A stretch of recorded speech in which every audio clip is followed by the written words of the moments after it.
Hey everyone, welcome back to another video. I'm Alphabet, and today we're going to discuss authentication bypass on TryHackMe. And basically, today we're going to discuss how to defeat logins and other authentication mechanisms to allow access to unintended data. Today, we will learn different ways a website authenticates and how this can be bypassed or defaced. These vulnerabilities can be some of the most critical, as it often ends in leaks of customers' personal data. Start the machine. So let's jump into this room. So let's start our calling as well. So username innovation, a helpful exercise to complete when we are trying to authenticate is to create a valid usernames, which we will use later in the other tasks. So authentication bypass would be usually a default where would be some login page where some users do have access to that particular portal and other sensitive data that might be hidden behind that portal, and often users with different privileges have different access, and usually the highest authority the admin usually have, and it's generally more common practice to target the admin usernames, where we also often target valid usernames based on certain word lists that are commonly used usernames, and it is quite possible we might end up getting a valid username. So website errors are great resources for collecting the information. Will our list of valid usernames. We have a form to create a new user account if we go to this website. So let's try to visit in our browser.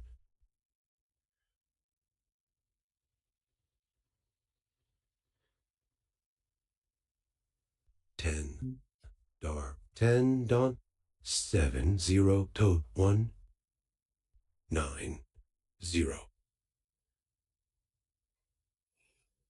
So basically, we are wrong ffuf with the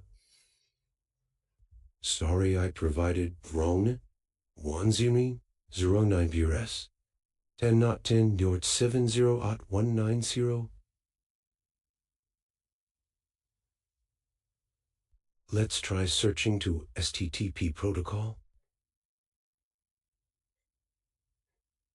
And yeah, finally we got our ECME IT support, which we are going to target on. So, well, we are given a login page over here, and we can sign up as a customer on this page. If you try entering the username admin and fill in the other form with fake information, you will see an error message. An account with this username already exists. We can use the existence of these error messages to provide a valid username. So if you might notice it, if we want to admin, we want to be for some default password. Then it says invalid username and password combination. But if we try some username that will be present, it would say invalid password. So based on this, we are going to try a brute forcing to look for valid usernames that might be available. So in this, the W flag specifies the word list, this buff command, and it's gonna make a post request. So, and it's gonna use with the D flag specifies the data we are gonna to send. In our example, we have the fields username, email, and password. We have set the username to first, so we would have possibly we can enter an affair and email as well. So we are gonna first we are gonna fuse the username, so we would specify username is equal to fuse an email and password is equals to some random password or just type in the letter X. So then we got the H argument, which is used for additional headers to the request. We are sending the content type so the web browser knows we are sending form data. So just to be clear, if it can get bypassed, we generally specify the X flag, and the MR argument is the text on the page we are looking for. A validate. We found a valid username, and yeah, MR says this error is usually popped up when the ready username is found. So username already exists. So the 5 tool and word list be installed on the attack box, and yeah, we can try on now. So yeah, I just copied up the command, and I'm gonna specify a S flag as well. So this will silence down that entire process which ffuf is doing to find out the valid username. So we find out a valid username, which is admin, and admin generally do have higher level privileges. And so the first question is, what is the username? Starting with SI, that would be Simon. Starting with ST, it would be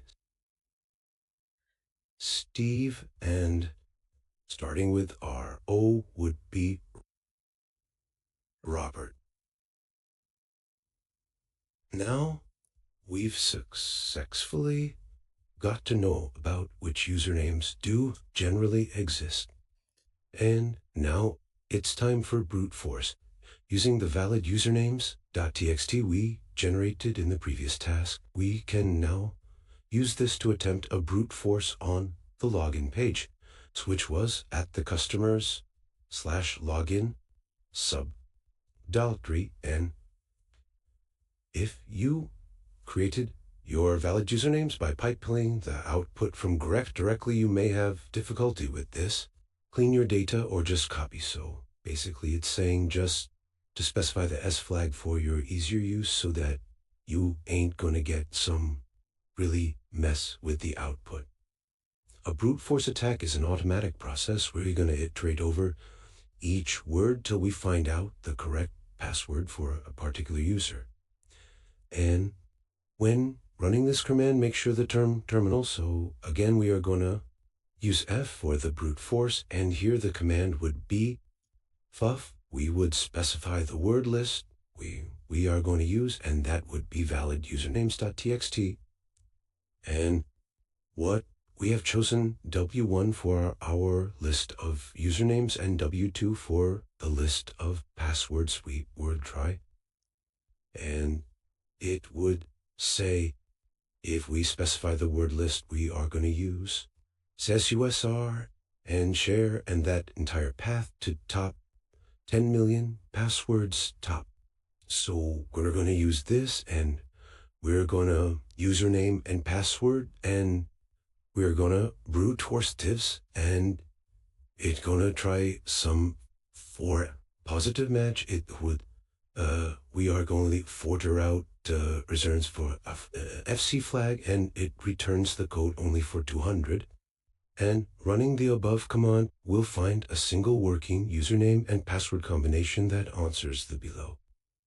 So it's gonna enter each username and each password, and from the list we find out. So let's try to enter all these usernames into our valid usernames.txt. So we got Edwin there, we got Steve there, we got Simon there, we got Robert there. Oh, sorry, Steve, STEVE, we got Simon, we got Robert. Steve, Simon, Robert, and Edwin. Now we can run this command, and let's for the best? Oh no. I guess the path ain't correct. The sick list S must be smaller. This built-in collie slash second list and no, again an error. Never mind.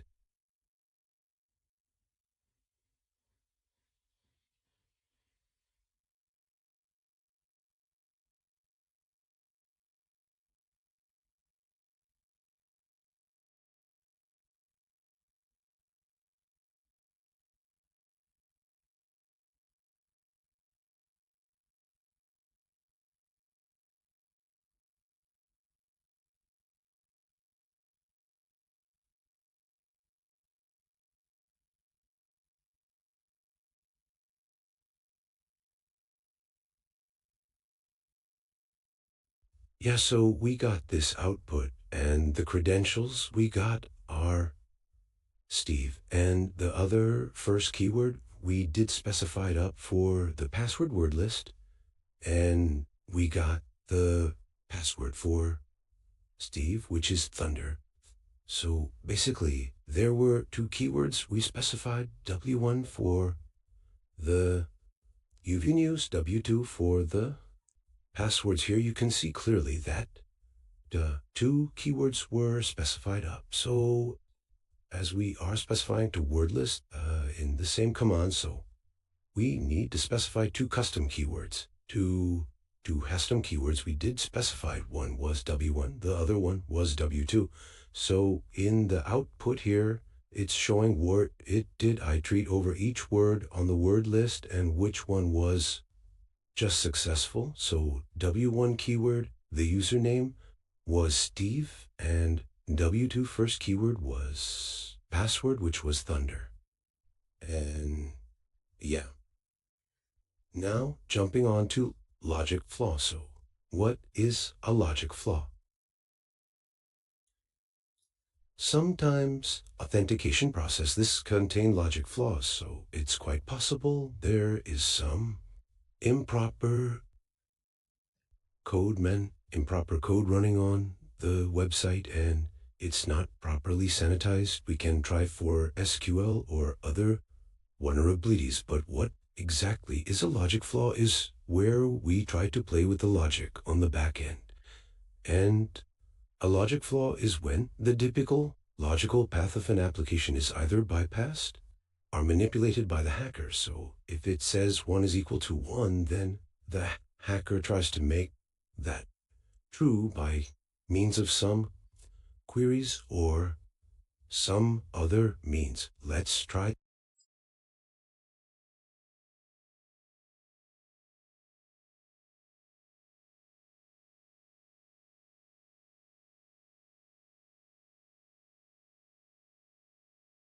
It is checking for if the user does have access for admin page and if it does have access for admin page, then the user is permitted as the admin. But here we can see that triple equals two signs are being used. Then when the client is visiting with admin page, then the admin, it's specified whether it's checked whether it's admin or not. And if we could impersonate as the admin by simply changing the case sensitivity of the letters, for example, if it's checks only for the admin, ADMI, and not exactly whether it's case sensitive or uppercase, then we could add uppercase letters and it would authenticate up as the admin. Here we can see if we try to play with the characters, then it is quite possible due to logic flaw that we might be authenticated as we are playing with the logic of the back end.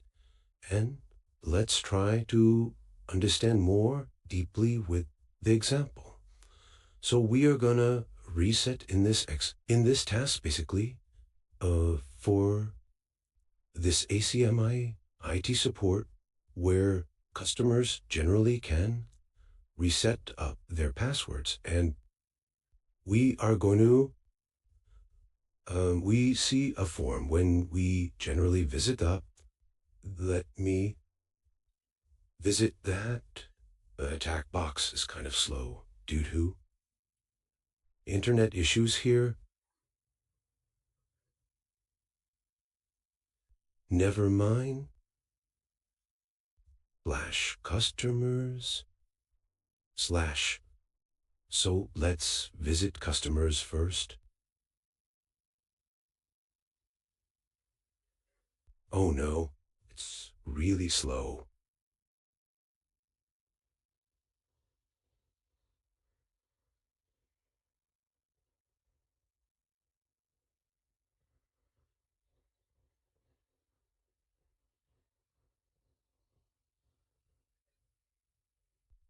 Yeah, so here we can see two fields for the username and for the password here.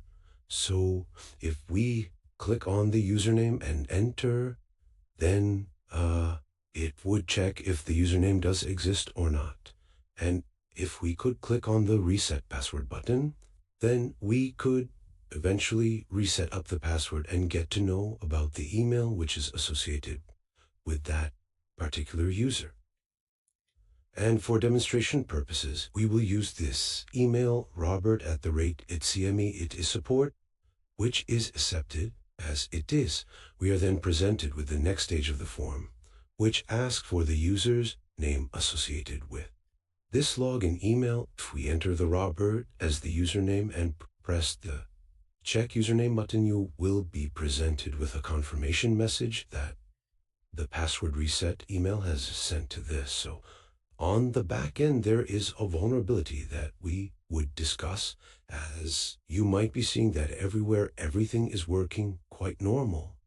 Now, so here you can see if we, the curl is a command line utility where we can send up some custom flags or some custom headers, some custom post request on that particular website. And here we are sending a curl request with the email Robert at the rate, as so it's basically URL encoded. For the space character, I guess, no, it's for @right, and it is generally used when you are visiting a URL. And then we got edge, which is the additional header to the request. And then we got content type, which ensures that the web server we are sending data properly understands our request. And then we got D flag, which sends the post request, and it is basically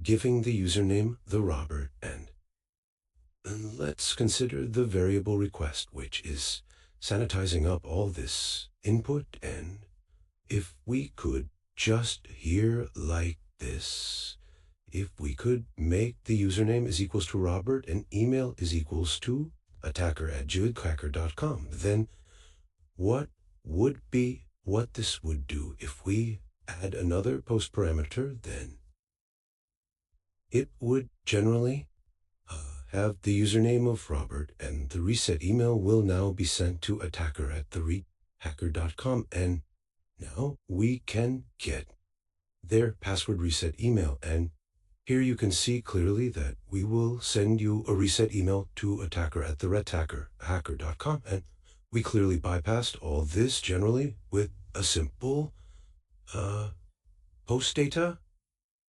And we generally assign the email manually via word request, and generally passing that as the input as the application contains a logic flaw. Now, here comes the exercise. For the next step, you will need to create an account on the ACMEIT support. So let's try to create up the account. Username might be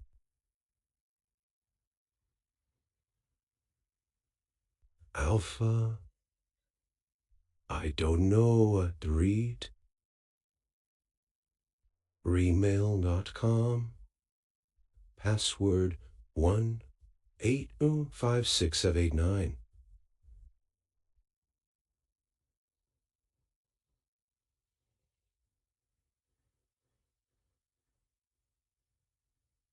Yeah, so alpha account has been created up, and we can try to get that reset password for Robert into our alpha account over here, which we created just now, and we would get the flag. Perhaps it's really slow. Let's try to manage, but here is the command. So you can see Robert, a username is equal to Robert, and email would be our email. So here we would get our email, I guess. It would be alpha, I guess, alpha at the right customer dot acmeitsupport.com.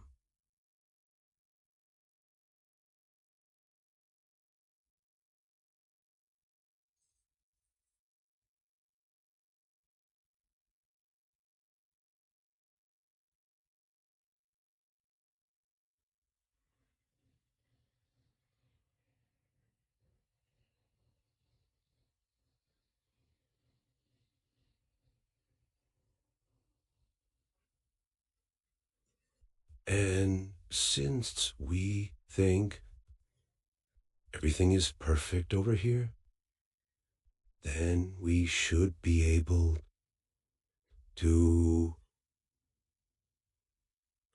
get the flag, or we would get the email. Now we're running get request too, but with your email in the email field, you will have to create a ticket rating on your account, which contains a link to you log in you as Robert. I'm really sorry. This is really slow, my attack box.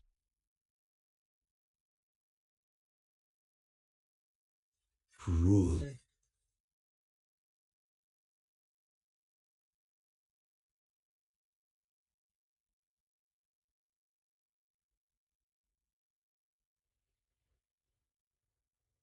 So let's see if we were able to get. Yeah, so here we can clearly see we got a password reset here, and now if we click on, we can, which contains a link to log in you as the robot. Status open, tickets, flashboard. You have one support tickets open. I guess we had to click on this.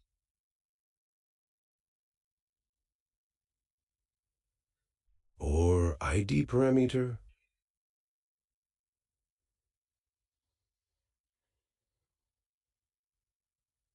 Or on the ID parameter, I guess, yeah. We received a request to reset your account. Please visit this to reset your account. It's a URL automatically logging.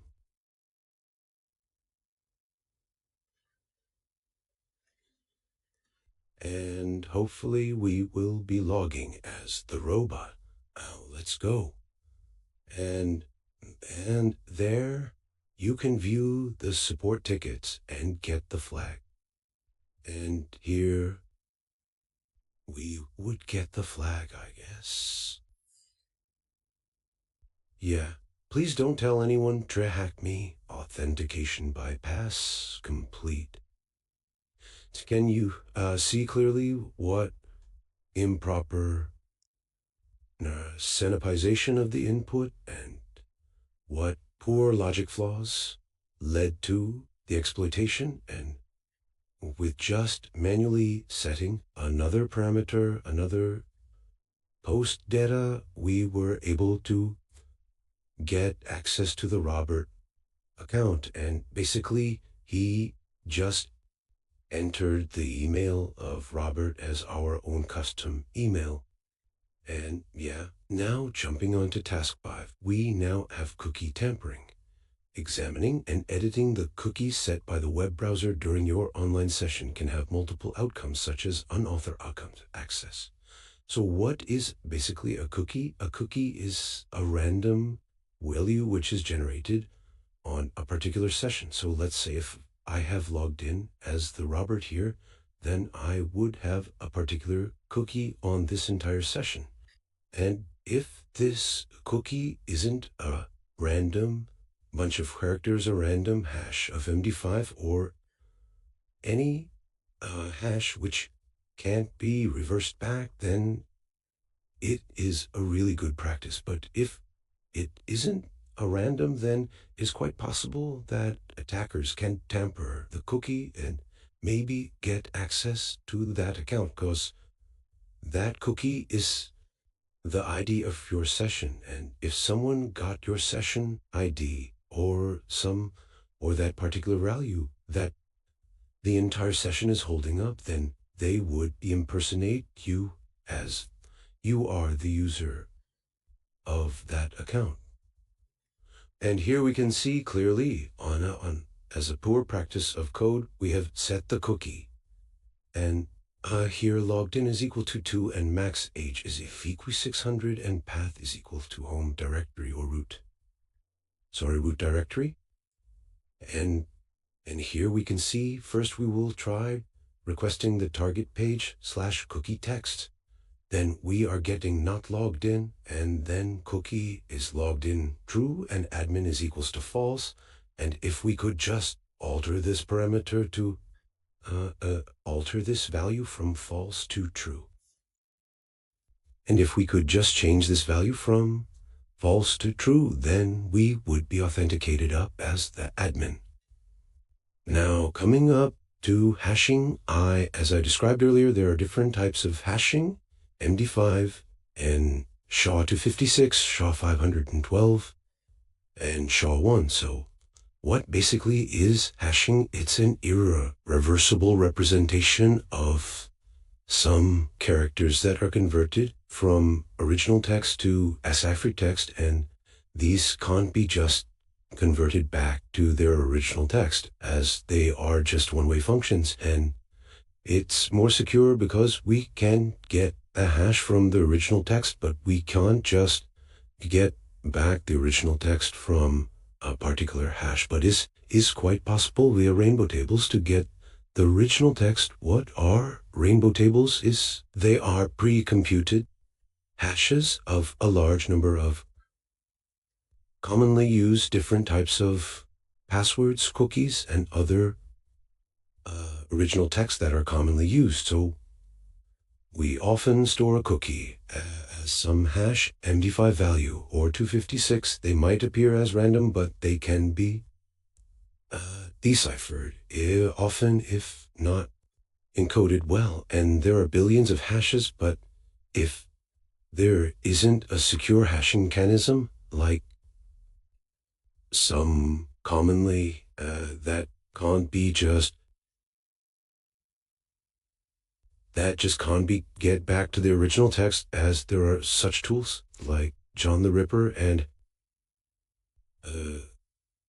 Hashcat that could be used for trying a different variations of passwords to get back to the original text. And what is encoding? Encoding is similar to hashing, but in what is encoding, it is basically reversible, other than hashing, which is irreversible. But encoding can be reversible via a decryption mechanism, and only the intended ones can be crypted. For example, a base 64 is generally an encoding mechanism because it can be decoded back via base 64 decoder online or via CLI even. So here we can see if this session value has been assigned this value, this base 64, and we can see clearly if we decode this up, we would get this ID equals to 1, ID1, admin, and false.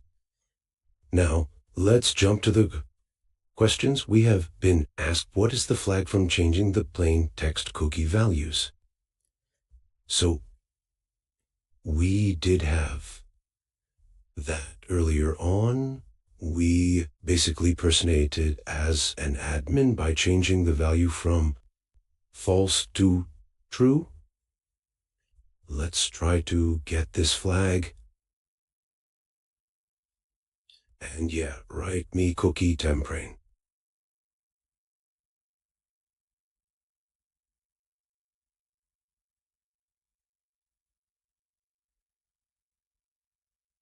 What is the value of MD5 hash? Oh no. I have new cookie tampering.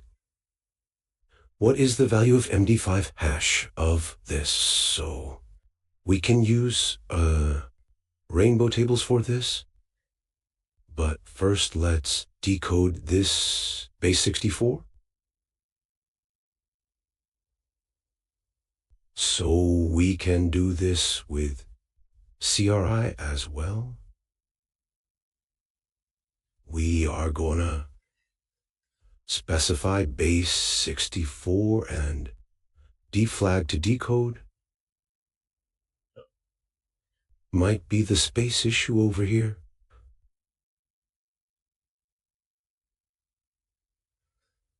Oh, space from the beginning as well? My bad. Yeah, so drag me base 64 encoding.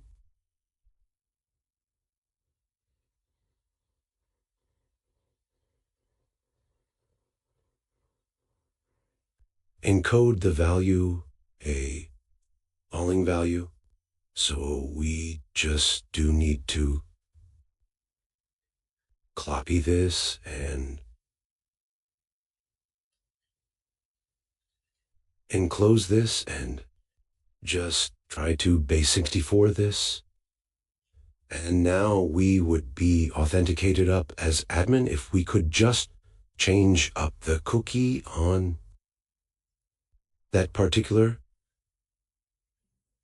login page that we have earlier on. Includes the following. I guess something wrong here.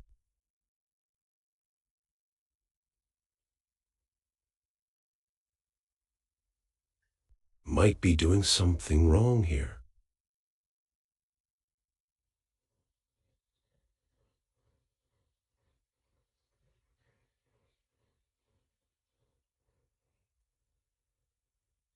Let's try to use a hint. Hey, notice there, can I help? Hint T. Oh, I guess it's further included.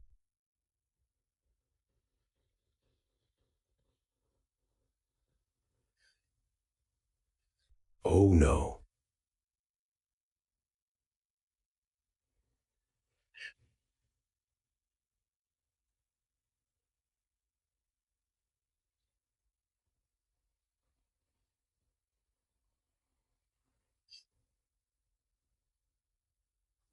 And so yeah, if we could just use an online encoder for this, we would have this value, and this would be the answer here.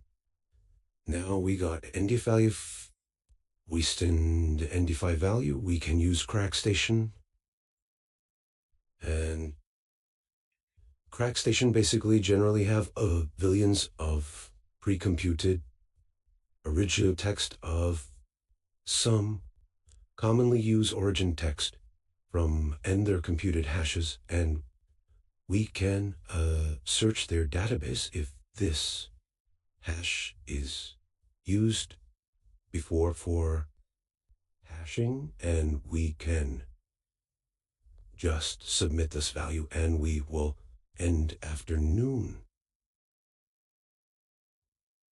In submitting, I guess connection issues are a lot today. And yeah, with that, we completed our room. So hope you enjoyed. Keep learning, stay anonymous. Till then.